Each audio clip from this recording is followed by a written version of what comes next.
Picture this: a dusty main street at high noon, hats tipped low, spurs jangling, and in the hands of the men who shaped the legend of the American West, 5 single words echo: reliable, iconic, feared, collectible, priceless.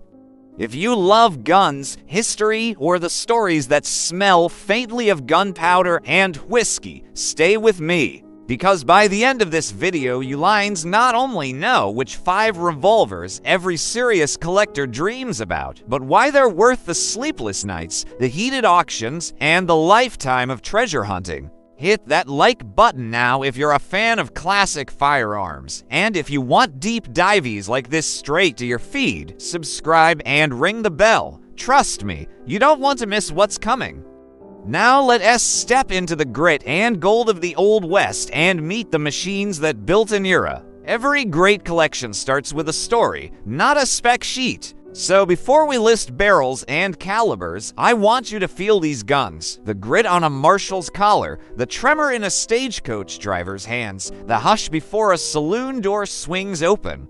These 5 revolvers are not just metal and wood.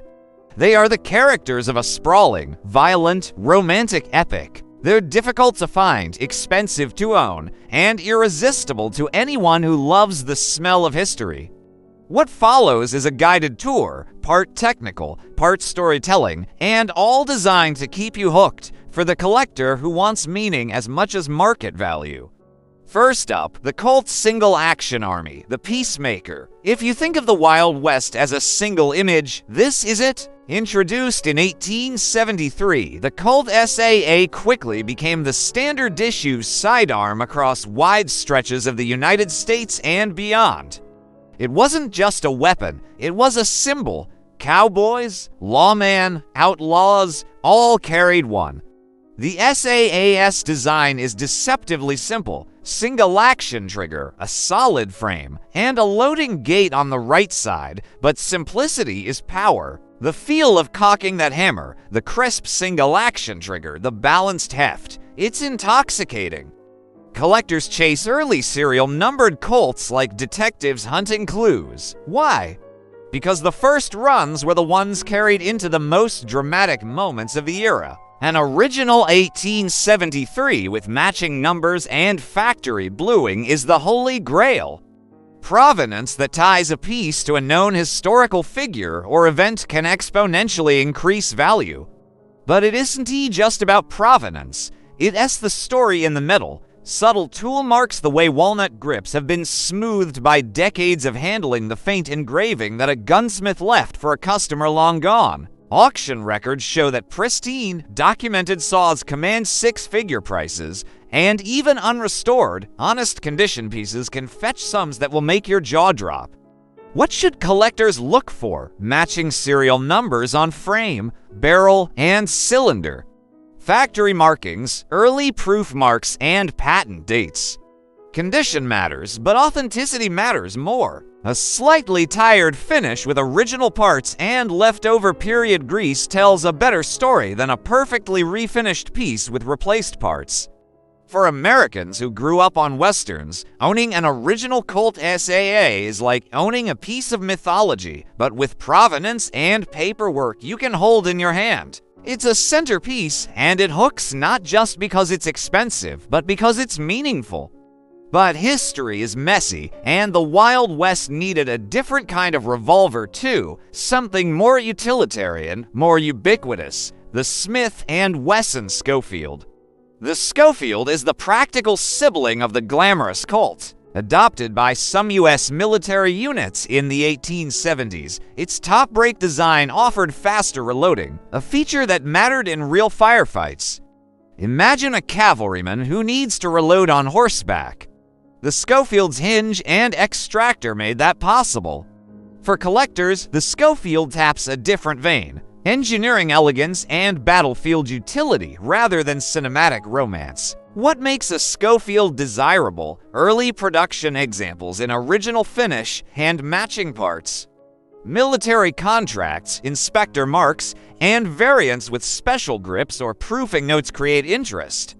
They're rarer in certain configurations and, because they were practical tools, you sometimes find them in worn but honest states that whisper real use. For a collector focused on authenticity, an original Schofield with documented military use is pure gold.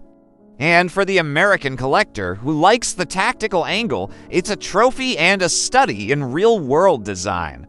Now shift with me to a gun that complicates the myth, the Remington New Model Army and its later conversions. Remingtons were the practical workhorses of the West, sturdy, reliable, and carried by soldiers and civilians alike.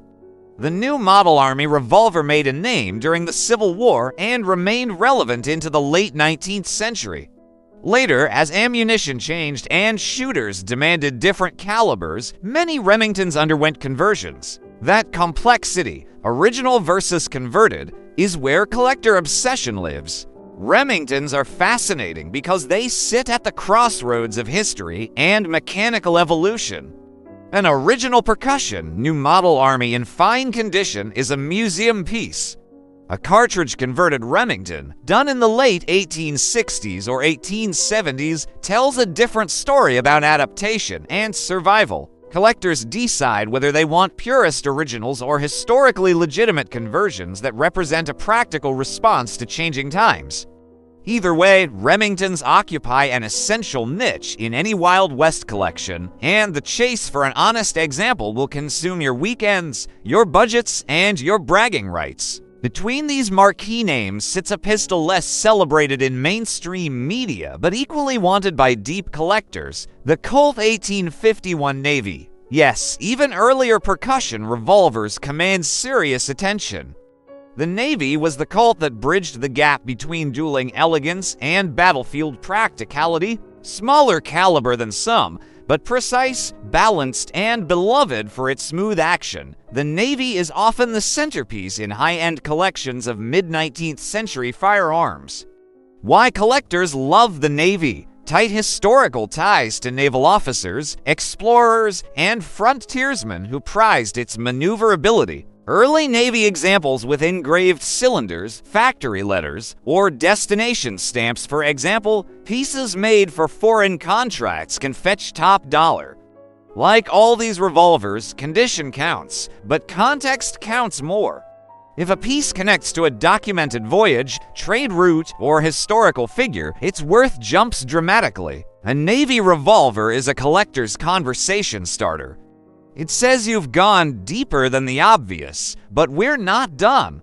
Closing this list is the one that often surprises newcomers yet deeply satisfies seasoned collectors. The Colt Lightning and other exotic lever-o-coach guns that were late 19th century experiments in bringing rapid-fire ideas to a single-handed pistol market. These are rarer, sometimes awkward, and always intriguing. The Lightning and its kin weren't mass cultural icons like the SAA, but they're fascinating because they represent experimentation. Collectors love stories of design risk. The guns that didn't quite win the day, but tell you what the designers were thinking. A Lightning in good condition is a curiosity that invites research. Who ordered it? Where did it ship? What was the use case? The answers add value. And because these models were less common to begin with, surviving examples are collectible in a way mainstream models aren't. Scarcity plus story equals desire. So far, you've heard the marquee names. But real collectors don't just chase brand names, they chase nuance. They chase the little details, grip shape, screw type, proof marks, serial number ranges that correspond to certain factories or inspectors. They crave provenance, letters in an archive that mention my father's revolver, a photo of a known outlaw with a pistol that matches your serial number. They hunger for the provenance that converts a gun from an object into a story you can hold. Let me share the anatomy of what makes these 5 revolvers collectible beyond the romanticized visuals. First, originality, original finish, original parts, matching numbers. These are foundational. Second, rarity or unusual variants. A factory engraving, a special order barrel length, or a military inspector's mark can transform an average gun into a museum-quality artifact. Third, documentation and provenance. Receipts, letters, photos, unit rosters that name an owner. These don't just add value. They authenticate the emotional connection. Fourth, condition relative to age. A revolver can be over-cleaned, over-restored, or butchered. Honest wear often trumps an overzealous restoration. Last, story.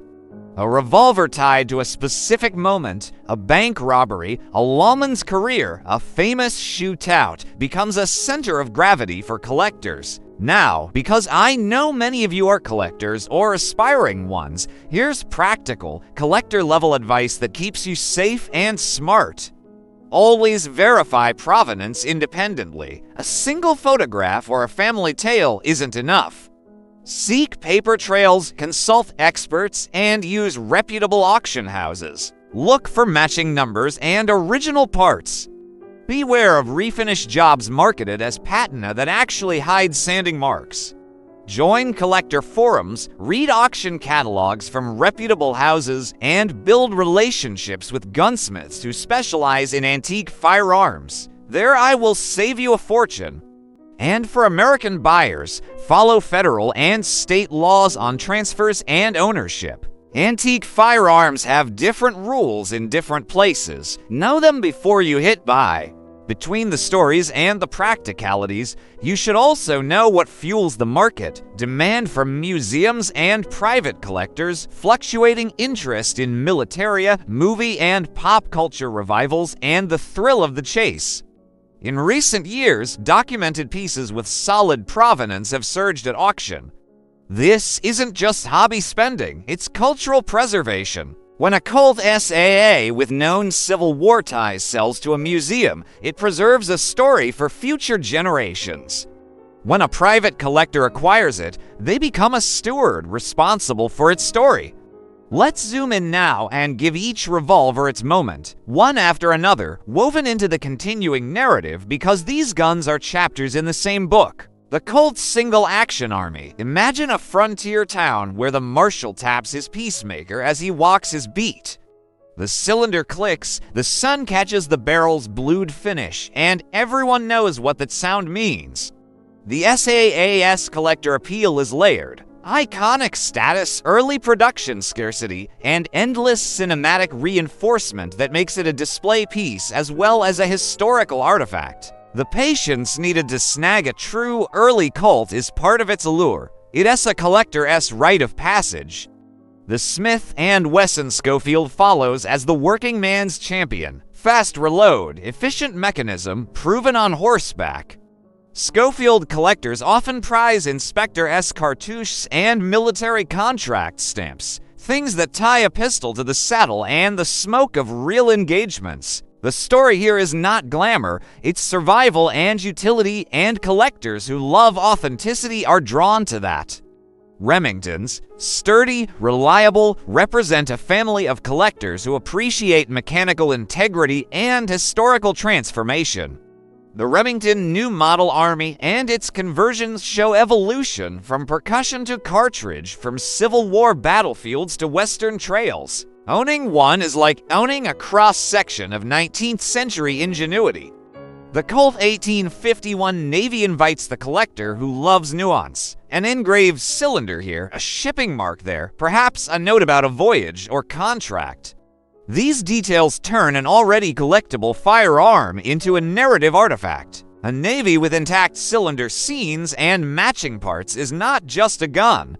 It's a leather-bound chapter of someone's life. Finally, the lightning and other rarities set the collector's curiosity. These aren't the guns in every museum, they're the ones that make specialists drool. Their scarcity and the quirky stories behind their designs make them conversation pieces that hold up under scrutiny. Now, let's talk money in a responsible way, not as a guarantee, but as context. These revolvers occupy a wide price spectrum, from high five-figure investments for honest, well-documented examples up to six-figure museum-grade pieces when provenance is exceptional. Market fluctuations happen. trends shift, estates unload, museums deaccession. If your aim is to collect sensibly, prioritize authenticity and story over speculative flips. Collect what you love. Value often follows passion, and patience more reliably than short-term market baits. As we wind through these tales, remember that collecting is also community. The trade shows, the swap meets, the quiet handshake deals, the late-night forum debates about whether a certain serial number belongs to an early 1874 run. If you want to get serious, start by joining a respected collectors association, subscribe to auction catalogs, and build a network. You will learn to read metal like a book. You'll recognize screw heads, proof marks, and the subtle curve that says original or reproduction. Those skills separate a hobbyist from a steward. Let me leave you with 3 quick myths I want to debunk, because part of being a good collector is separating fiction from fact. Myth 1. All cults are worth a fortune. Not true. Only early, documented, original pieces with strong provenance reach top dollar levels. Myth 2. A perfect refinish increases value. Often false.